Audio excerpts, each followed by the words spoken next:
حضرت خالد بن ولید رضی اللہ تعالی عنہ قریش کے قبیلے سے تعلق رکھنے والے تھے اور ایک جنگجو خاندان میں پیدا ہوئے۔ ان کے والد ولید بن مغیرہ قریش کے بڑے سرداروں میں سے تھے۔ حضرت خالد رضی اللہ تعالیٰ عنہ نے اپنی ابتدائی زندگی میں بہترین جنگی تربیت حاصل کی اور عرب کے مشہور جنگجو بن گئے۔ ابتدائی طور پر حضرت خالد بن ولید رضی اللہ تعالیٰ عنہ اسلام کے سخت مخالف تھے اور انہوں نے جنگ احد میں مسلمانوں کے خلاف جنگ لڑی، جہاں ان کی حکمت عملی کی وجہ سے مسلمانوں کو نقصان اٹھانا پڑا، لیکن بعد میں فتح مکہ سے پہلے وہ اسلام کی حقانیت کو سمجھ گئے اور اپنے بھائی کے ساتھ مدینہ جا کر رسول اللہ صلی اللہ علیہ وسلم کے دست مبارک پر اسلام قبول کر لیا۔ حضرت خالد بن ولید نے اسلام قبول کرنے کے بعد کئی جنگوں میں شاندار قیادت کا مظاہرہ کیا۔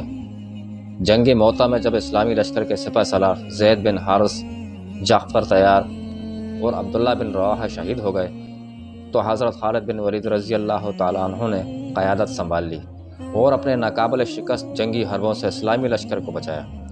نبی کریم صلی اللہ علیہ وسلم نے ان کی بہادری کو دیکھتے ہوئے انہیں سیف اللہ یعنی اللہ کی تلوار کا لقب دیا۔